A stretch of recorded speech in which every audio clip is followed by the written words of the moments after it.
Halo teman-teman semuanya, pernah nggak kalian ngerasa kalau belajar itu jauh lebih nempel kalau kita ngelakuin langsung daripada cuma dengar penjelasan? Ternyata anak-anak juga gitu. Mereka butuh pegang, lihat, dan nyobain sendiri biar paham sesuatu. Inilah yang mendasari munculnya metode eksperimen. Nah, kebetulan pada kesempatan kali ini aku mau ajak kalian semua membahas persoalan mengenai metode eksperimen. Maka dari itu, simak dengan seksama ya. Sebelum itu, perkenalkan nama saya Dewi Askataskia Aula dengan NIM belakang 029 dan rekan saya Rafif Dini Hendika dengan NIM belakang 019 sebagai anggota dari kelompok 8. Pada slide kali ini, kita akan membahas apa sih metode eksperimen itu. Hamid menyatakan bahwa metode eksperimen adalah belajar melalui percobaan langsung yang membebaskan anak bereksplorasi dengan memanfaatkan rasa ingin tahu anak terhadap lingkungan. Pendekatan ini sangat relatif dengan karakteristik anak usia dini yang secara alamiah memiliki rasa takjub dan kekaguman tinggi terhadap mekanisme alam di sekitar mereka. Dengan memfasilitasi rasa ingin tahu tersebut, anak tidak hanya akan semakin mencintai kegiatan belajar, tetapi juga terdorong untuk melahirkan ide-ide kreatif serta temuan baru yang belum pernah mereka bayangkan sebelumnya. Untuk slide selanjutnya ada metode eksperimen menurut para ahli. Yang pertama ada menurut Sugiono. Metode eksperimen adalah metode penelitian yang digunakan untuk mencari pengaruh perlakuan tertentu terhadap yang lain dalam kondisi yang terkendalikan. Untuk ciri khasnya sendiri, adanya kelompok kontrol yang ketat terhadap variabel luar yang memungkinkan bisa mempengaruhi hasil yang terbaik. Yang kedua ada Arboleda. Arboleda ini mendefinisikan eksperimen sebagai sebuah pengamatan di bawah kondisi buatan atau biasanya disebut artificial condition. Nah, di mana kondisi tersebut ini dibuat atau diatur oleh peneliti untuk menguji hipotesis yang telah ditetapkan untuk sebelumnya. Yang tiga ada Frenkel dan Walen. Nah, untuk bagi beliau sendiri ini, eksperimen adalah satu-satunya metode penelitian yang dapat menguji secara benar hipotesis. Nah, beliau juga berkenan dengan hubungan sebab akibat. Peneliti ini juga secara sengaja melakukan intervensi atau perlakuan kepada subjek penelitian. Pada slide kali ini kita akan membahas 3 tahapan perkembangan metode eksperimen pada anak usia dini. Tahapan pertama yaitu usia 0-2 tahun, tahapan yang kedua usia 2-4 tahun, dilanjut dengan usia 5-6 tahun. Pada usia 0-2 tahun, memasuki fase eksplorasi sensorik. Pada fase ini, eksperimen difokuskan untuk mengenal objek dan tekstur. Karena anak masih dalam tahap sensori motor, kita menggunakan media seperti bola warna-warni atau mainan bertekstur lembut dengan warna yang cerah dan bahan yang lunak. Tujuannya adalah untuk merangsang indera visual, pendengaran, dan sentuhan anak secara aman. Dilanjut pada tahap kedua di usia 2-4 tahun. Pengembangan motorik dan alat hands-on memasuki usia ini fokus beralih pada pengembangan keterampilan motorik halus dan kasar. Anak mulai diajak menggunakan alat hands-on untuk mengenal berbagai bentuk dan ukuran. Contohnya, kegiatannya bisa menggunakan balok susun, puzzle, atau permain air yang bertujuan untuk mengembangkan koordinasi mata dan tangan mereka. Pada tahapan terakhir yaitu usia 5-6 tahun. Pada fase ini memasuki pemahaman konsep dan logika untuk anak usia dini.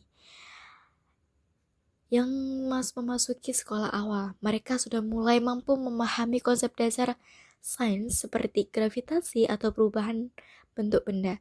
Kita bisa menyediakan alat yang memungkinkan mereka melakukan eksperimen sederhana seperti permainan magnet, alat ukur, atau percobaan air. Di mana salah satu contohnya percobaan air itu di mana air bisa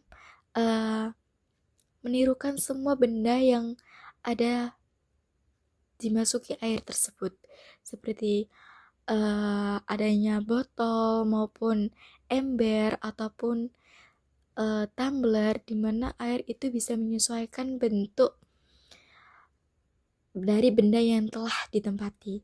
Sehingga pada tahapan ini target utamanya adalah merangsang logika dan kemampuan problem solving atau pemecahan masalah pada anak.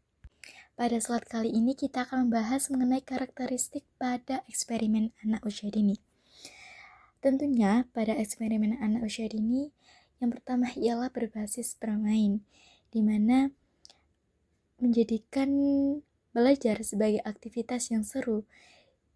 Jadi anak-anak bukan cuma duduk diam mendengarkan kita berbicara, tapi mereka adalah tokoh utamanya. Mereka terlibat langsung, menyentuh dan mencoba sehingga pembelajaran terasa aktif dan menyenangkan. Dan yang kedua ialah sederhana, pendekatan yang disesuaikan dengan kebutuhan serta fase perkembangan anak. Dengan hal ini harus disesuaikan dengan fase perkembangan mereka. Intinya kita ingin mereka paham fenomena sains secara nyata atau konkret tanpa harus pusing dengan teori-teori yang rumit. Tujuannya supaya apa yang mereka pelajari tetap nyambung dengan minat dan kemampuan mereka. Dan yang terakhir ialah keamanan, di mana hal ini yang paling krusial. Kita wajib menjamin lingkungan belajar itu terlindungi dan aman. Kenapa? Karena saat anak merasa aman dan alat yang digunakan tepat, mereka akan berani bereksplorasi secara bebas dan optimal tanpa kita perlu khawatir soal resiko yang membahayakan mereka. Slide selanjutnya ada langkah-langkah pelaksanaan. Langkah-langkah pelaksanaan ini ada 5 langkah. Langkah yang pertama ada persiapan.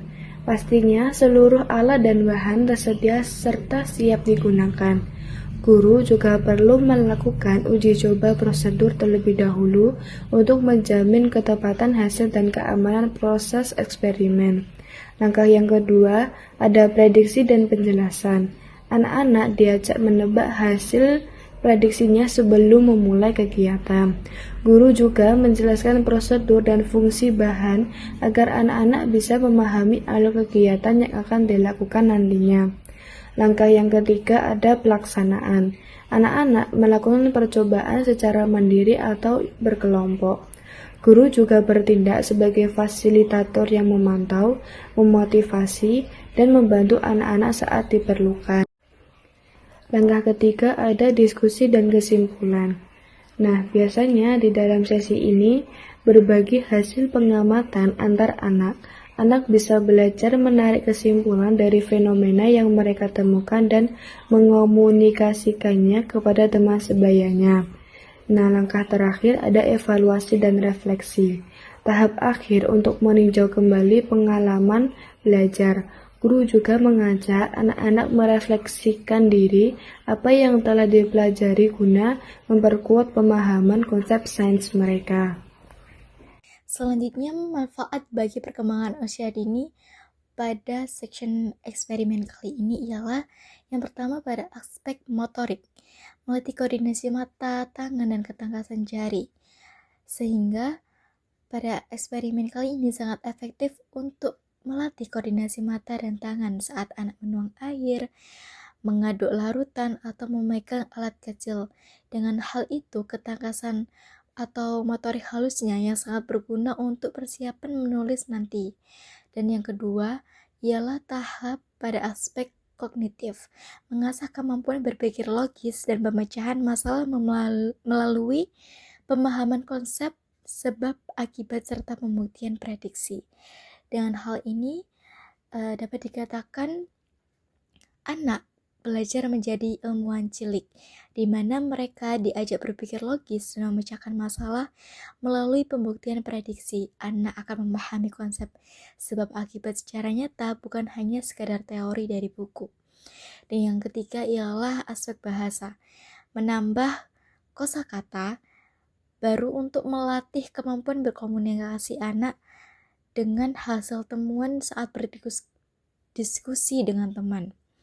Pada selama proses eksperimen, anak akan mengenal banyak kosakata baru. Selain itu, dengan berkomunikasi dengan teman, mereka mencoba menjelaskan hasil temuannya dan berdiskusi seru dengan teman-temannya. Dan yang terakhir ialah sosial emosional, membangun kerjasama tim, kesabaran, serta rasa percaya diri. Dengan hal itu, saat eksperimennya berhasil, akan muncul rasa percaya diri dan rasa bangga karena telah menemukan hal-hal yang baru yang menakjubkan bagi mereka. Don't get lost cause I'm waiting. Summer feelings are waiting, boy. You and me is more than 100 miles. You and me is more than the gray sky. You and me is more than lonely days. It's our time to go. Dance with me one more time. You and me is more than 100 miles.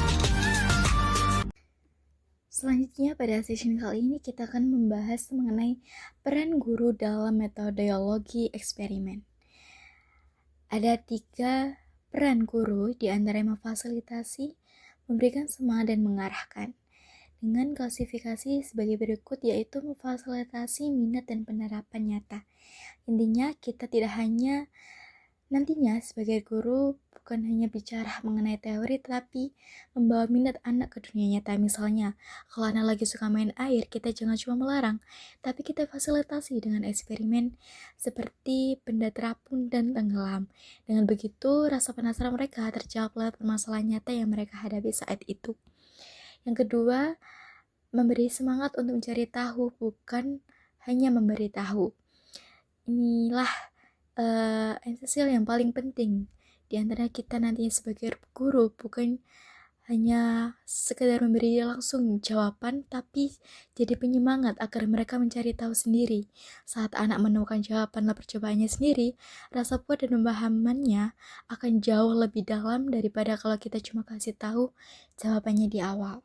Dan yang terakhir ialah mengarahkan pada kesimpulan sederhana. Setelah eksperimen selesai, kita bantu anak untuk menarik kesimpulan sederhananya. Misalnya, oh ternyata benda yang berat akan tenggelam ya. Proses ini penting untuk melatih logika mereka sejak dini agar terbiasa berpikir sistematis dalam melihat sebuah fenomena. Kesimpulan dari materi kami yang sudah kami sampaikan, metode eksperimen adalah pendekatan belajar aktif yang memfasilitasi rasa takjub agar anak bisa melalui eksplorasi langsung yang bermain, sederhana, dan aman. Melalui dukungan guru sebagai fasilitator, metode ini juga efektif untuk menstimulasi perkembangan motorik, kognitif, bahasa, dan sosial emosional. Nah, sekaligus juga bisa mengubah rasa ingin tahu menjadi kemampuan berpikir kritis serta kreativitas yang orisinal.